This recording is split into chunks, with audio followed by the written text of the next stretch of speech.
Juntos, aprendamos a escuchar la voz del Señor a través del estudio de su palabra. Aprendamos a obedecer sus principios y que su verdad se establezca en nuestras vidas. Vamos a cantarte, Señor, que tú eres santo, santo, santo.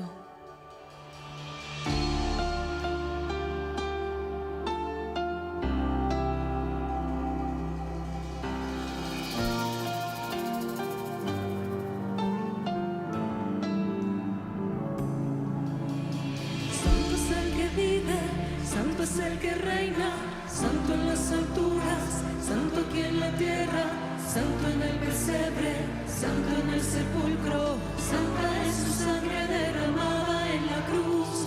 Santo es el que vive, santo es el que reina, santo en las alturas, santo aquí en la tierra, santo en el pesebre, santo en el sepulcro, santa es su sangre derramada en la cruz.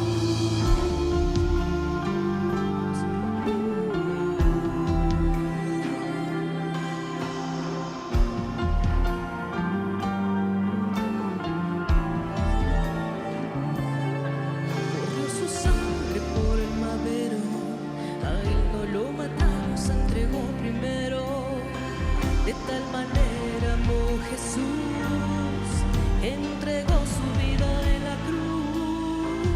No dijo nada, no abrió su boca. Le hieren, le golpean, pero él perdona. De tal manera amó Jesús, que entregó su vida en la cruz.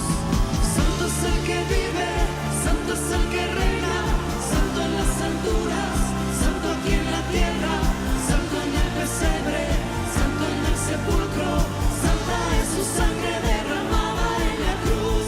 Santo es el que vive, santo es el que reina, santo en las alturas, santo aquí en la tierra, santo en el pesebre,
Jesús de Nazaret.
Con tu contribución podemos seguir con la obra que el Señor nos ha encomendado. Hay diferentes formas de presentar nuestros diezmos y ofrendas. Si prefiere, puede hacerlo por medio de transferencia bancaria. Mientras reconozcamos que todo procede de Dios, vivamos en su temor y busquemos de su dirección en todas las áreas de nuestra vida, seremos prosperados, porque el Señor no es deudor de nadie. Amada Iglesia, la bendición de mi Señor sobre cada uno de ustedes. Tenemos este tiempo precioso de poder compartir la bendita palabra del Señor, y el día de hoy vamos a estar tratando, recuerde que estamos en este estudio sistemático de la carta del apóstol Pablo a la iglesia en Filipo, y estamos viendo el tema general acerca de alcanzar el premio. Hoy vamos a ver el procedimiento. Yo le pido que por favor abra su Biblia en Filipenses capítulo 3. Filipenses, por favor, capítulo 3, vamos a dar lectura desde el versículo 17 al 21, por favor. Dice la palabra del Señor: Hermanos, dice el apóstol Pablo, sed imitadores de mí y mirad a los que así se conducen según el ejemplo que tenéis en nosotros. Porque por ahí andan muchos, de los cuales os dije muchas veces, y aún ahora lo digo llorando, que son enemigos de la cruz de Cristo, el fin de los cuales será perdición, cuyo Dios es el vientre y cuya gloria es su vergüenza, que solo piensan en lo terrenal.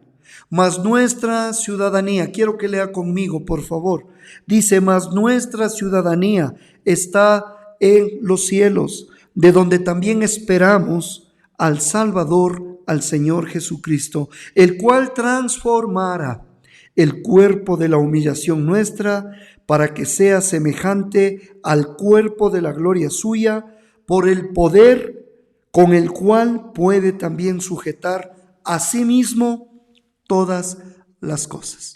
Amados, vamos a abrir el tema a manera de introducción. Si Dios permite, en las siguientes semanas seguiremos profundizando esta porción de Filipenses 3, 17 al 21. Consideremos, por favor, lo siguiente para poder entender.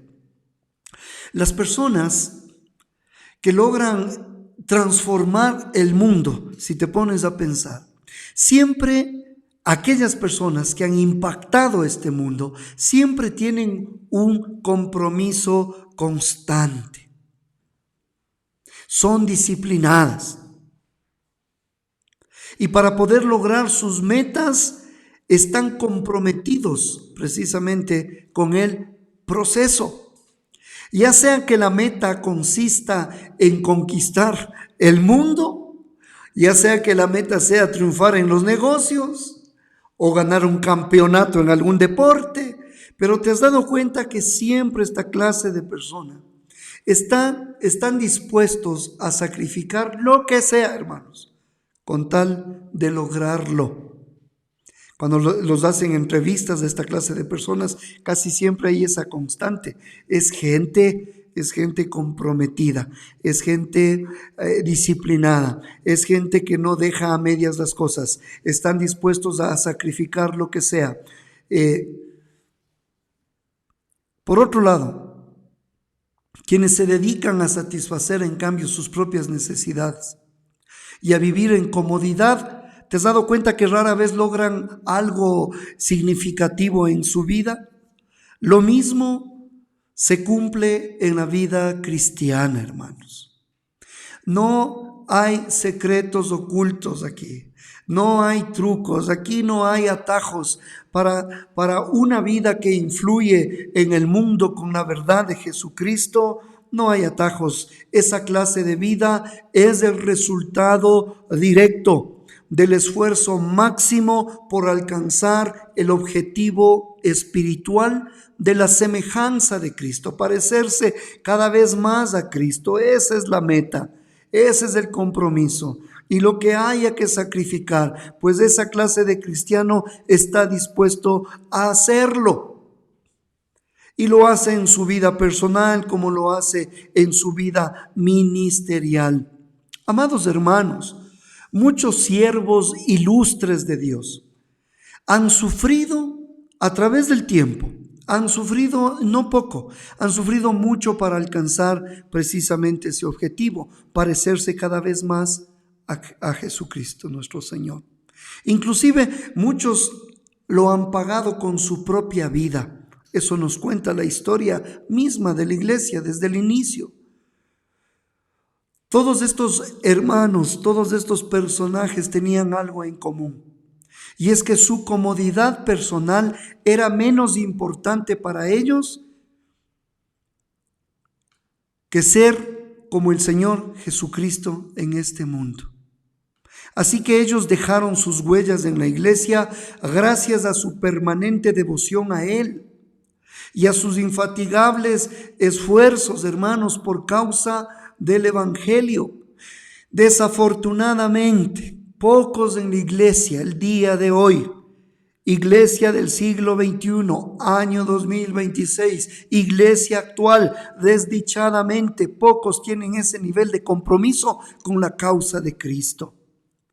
Entre las muchas razones, hermanos amados, que lo explican, está ese efecto devastador, y yo quiero que usted por favor se dé cuenta si es que en alguna medida usted mismo ha sido afectado por este efecto devastador de la psicología humanista sobre la iglesia. No digo que entender la mente de las personas a través de herramientas, sin contradecir la palabra de Dios. Tenemos hermanos sabios que ayudan a otros, pero estoy hablando de esa psicología humanista donde deja a un lado a Dios, y el hombre por sí solo está en capacidad de autoayudarse. Eso quiero que por favor me entienda. Y hay un efecto devastador de esa psicología secular sobre la iglesia. Uno de los supuestos básicos de esta clase de psicología secular moderna, atea, es que la razón de la existencia es la gratificación personal. O sea, la meta primordial en la vida, según ellos, es que las personas satisfagan lo que consideran son sus deseos y sus necesidades. Entonces, hasta que no consigan satisfacer todo esto, no estarán felices. Y solo si consiguen satisfacer todos sus deseos, estarán satisfechos y complacidos. Así que, hermanos amados, la forma contemporánea de presentar el Evangelio refleja con frecuencia esa filosofía humanista. Solamente usted escuche cómo se predica el día de hoy. Escuche cómo se presenta el evangelio al pecador perdido el día de hoy. Y usted se va a dar cuenta cuánto ha influenciado esta clase de pensamiento. Resulta, hermanos amados, que en este último tiempo Dios se ha convertido en una especie de genio utilitario. Dios, para esta clase de personas existe solamente para concedernos deseos para nuestra propia gratificación y contentamiento. Así que ahí están esa clase de predicaciones cargadas de un montón de mentiras que contradicen, como les menciono, la palabra de Dios. Mientras tanto, vemos nosotros que las Escrituras presentan a nuestro Señor Jesucristo como nuestro Señor y Salvador, ante quien, esto es lo primordial, hermanos, no es satisfacer nuestros deseos, es presentarnos ante el Señor Jesucristo, ante quien toda rodilla debe inclinarse en total sumisión y obediencia. Sin embargo, las presentaciones contemporáneas del Evangelio, muchos de los sermones, lo muestran como la solución instantánea para todos los problemas de la vida. No es así. A pesar de que Él mismo advirtió y nos dijo, en el mundo tendréis aflicciones. Él mismo dijo que es necesario que a través de muchas tribulaciones entremos en el reino de Dios. Pablo, escribiendo a la iglesia en Tesalónica, dice, porque también estando con vosotros os predecíamos que íbamos a pasar tribulaciones, como ha acontecido, y lo sabéis. Pablo, escribiendo a Timoteo, dice, y también todos los que quieren vivir piadosamente en Cristo Jesús padecerán persecución. ¿Te das cuenta que hay un contraste entre la enseñanza moderna, contemporánea, con lo que dice realmente la palabra del Señor? El ejemplo más evidente de esta visión moderna, actual, novelera, centrada especialmente en el hombre y no en Cristo, es lo que se conoce como el evangelio de la prosperidad. Con esa búsqueda descarada, desesperada de las cosas de este mundo, porque ese es el centro de esta mentira, de este pseudo evangelio de la prosperidad. Cosas, añadiduras, cada vez oran para que ser prosperados y tener más bienes materiales, etcétera, etcétera. ¿Y cuándo pensarán parecerse a Jesucristo? Así que estas actitudes de gratificación egoísta se contraponen a la actitud de verdadera espiritualidad que nos presenta la palabra. ¿Cuál es esa actitud de verdadera espiritualidad? Amados, es simple. Iglesia, ¿cuál es esa actitud? Es una conciencia humilde ante el Señor. Es una conciencia presente ante el pecado, y es esa profunda gratitud por esa demostración de la gracia de Dios. Así que podemos hablar el día de hoy acerca del narcisismo que abunda en el cristianismo contemporáneo. Ese narcisismo, primero yo, segundo yo, tercero yo, ¿cuándo será primero el Señor? Esa clase de narcisismo contemporáneo también ha pervertido la doctrina de la santificación. ¿Por qué? Porque Jesús enseñó de manera tan clara y dijo, si alguno quiere venir en pos de mí, ¿qué es lo que hay que hacer? Niéguese a sí mismo. El narcisista no se niega a sí mismo. El narcisista es el personaje principal de su cuento, de su novela y de su historia. El Señor dice, niéguese a sí mismo, tome su cruz cada día y sígame.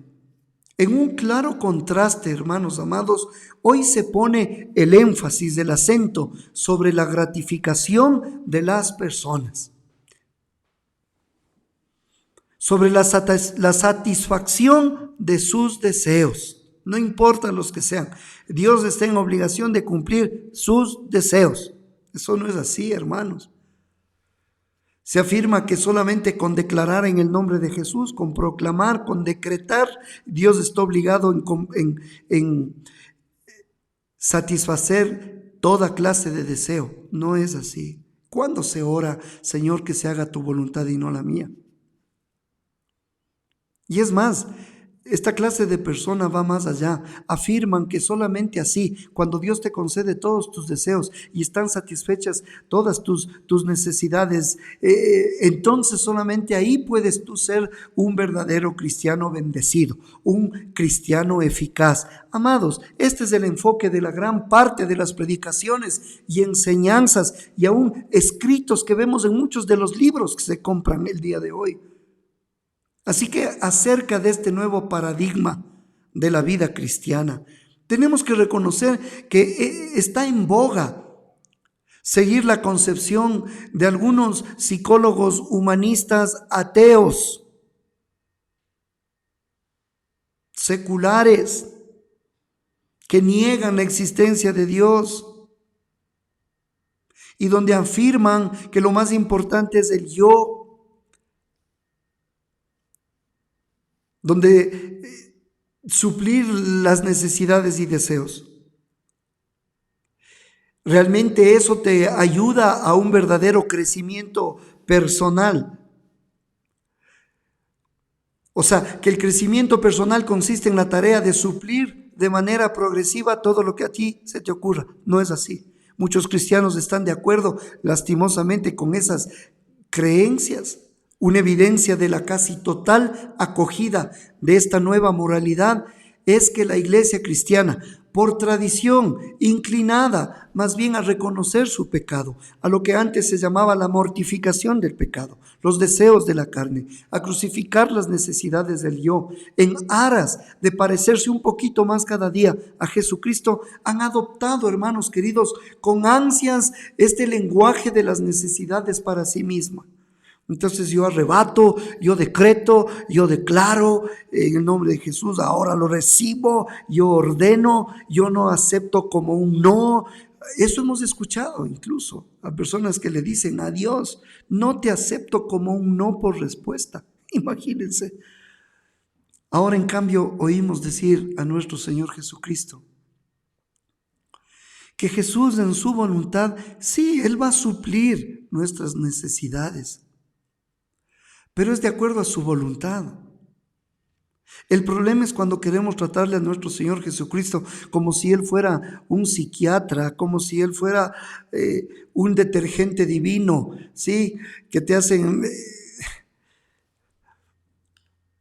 lo que comúnmente llamamos limpias, como si Dios solo existiera para servirnos. De eso debemos tener cuidado, hermanos.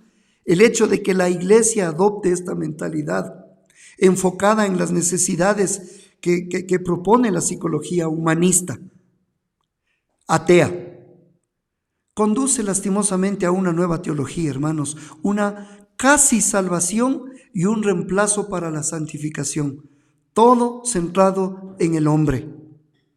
Me explico. Para muchos, lastimosamente, la meta de la vida cristiana es lograr la satisfacción de sus necesidades personales. La meta es ser felices, es tener una buena imagen de sí mismo, autoestima, es eliminar todos los problemas de la vida, todas las enfermedades. Y amados hermanos, el problema ahí es que el centro no es Cristo, el centro sigue siendo el hombre. Y mientras esta teología de la necesidad pseudo cristiana se opone diametralmente a lo que enseña la Biblia, la satisfacción de las necesidades humanas no debería ser el objetivo de la salvación ni de la santificación. La meta de la salvación es que los creyentes sean hechos, lo vengo diciendo, conforme a la imagen del Hijo de Dios. Eso lo dice Romanos 8:29, porque a los que antes conoció también los predestinó. ¿Para qué? Para que fuesen hechos conformes a la imagen de su Hijo. Amados, en consecuencia, la santificación cristiana se proyecta hacia afuera, hacia Cristo, no hacia adentro, no hacia las necesidades percibidas de los creyentes, no. El objetivo de la vida cristiana no es complacer a los creyentes en todo lo que pidan y en todo lo que quieran. No, el objetivo de la vida cristiana es complacer a Dios, no al creyente. De hecho, los creyentes florecen precisamente cuando la debilidad humana se reconoce. Tú recuerdas lo que le dijo las palabras del apóstol Pablo. Él reconoce y dice: y me ha dicho el Señor, bástate mi gracia, porque mi poder se perfecciona en la debilidad. Por tanto, dice Pablo, de buena gana me gloriaré más bien en mis debilidades, para que repose sobre mí el poder de Cristo. Amados hermanos, el hecho de que los cristianos están llamados a ser como Jesucristo es la sencilla verdad que tienden a ocultar estas organizaciones, estos pseudo evangelios de la prosperidad, sinnúmero de teologías, seminarios, libros, fórmulas, mensajes que pretenden descifrar el secreto del crecimiento espiritual. Aquí no hay secretos, hermanos.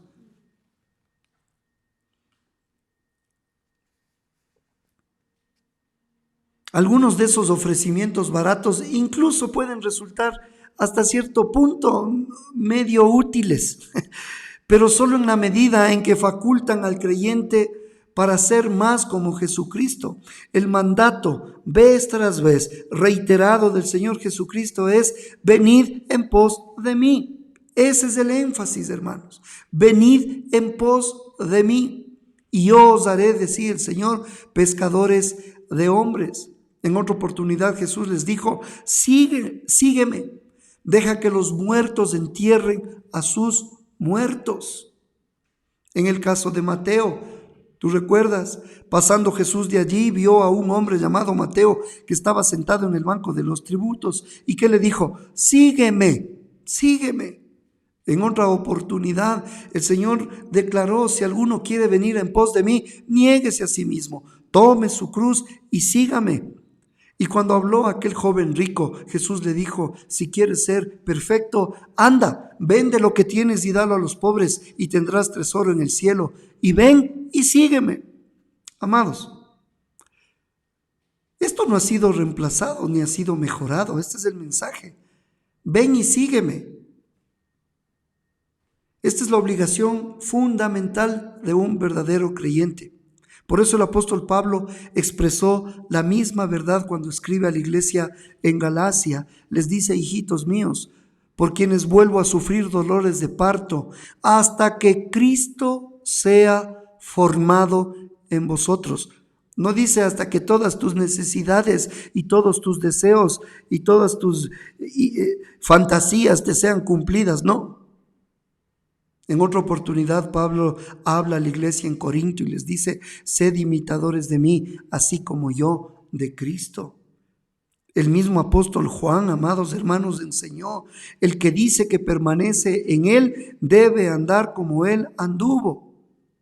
Así que cuando el apóstol Pablo les dijo a los filipenses, y lo habíamos estudiado, les dijo: una cosa hago.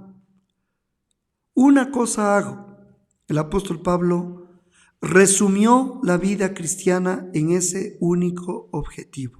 Una cosa hago. Por ejemplo, los cristianos deben glorificar a Dios, pero solo pueden hacerlo en la medida en que son como Jesucristo.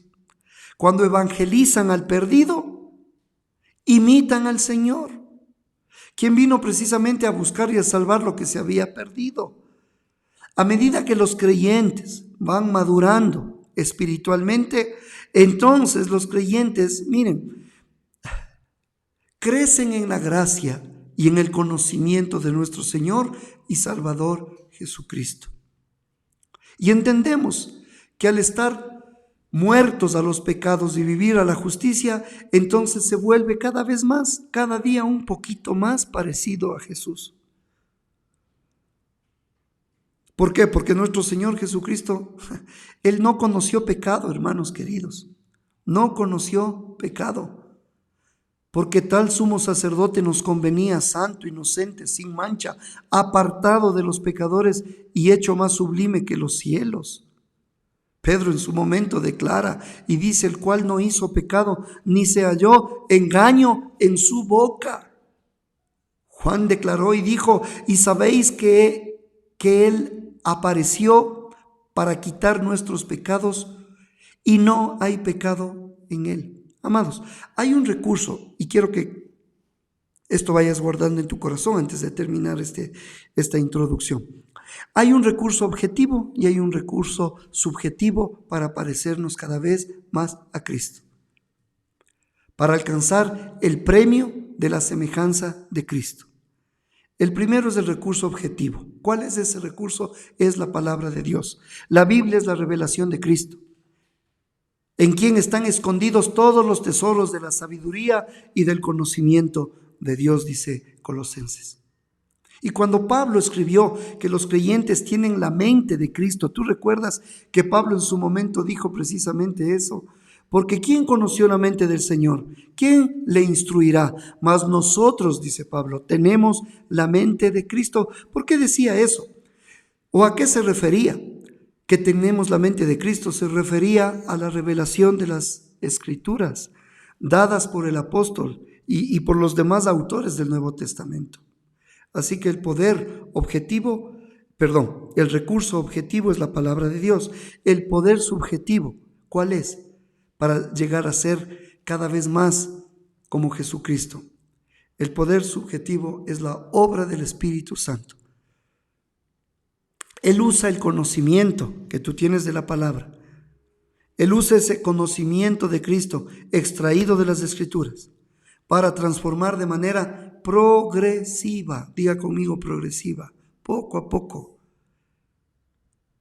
Y transforma de manera progresiva a los creyentes a la imagen de Cristo. El Nuevo Testamento deja claro, hermanos amados, que el crecimiento cristiano es el resultado del estudio de las Escrituras y del sometimiento al Espíritu Santo. Por lo tanto, en este pasaje, Pablo presenta en esta porción de Filipenses 3, 17 al 21, que vamos a seguir estudiando, Pablo presenta 3 elementos prácticos de la búsqueda de la semejanza de Cristo. Primero, seguir vidas ejemplares. Segundo, huir de los enemigos.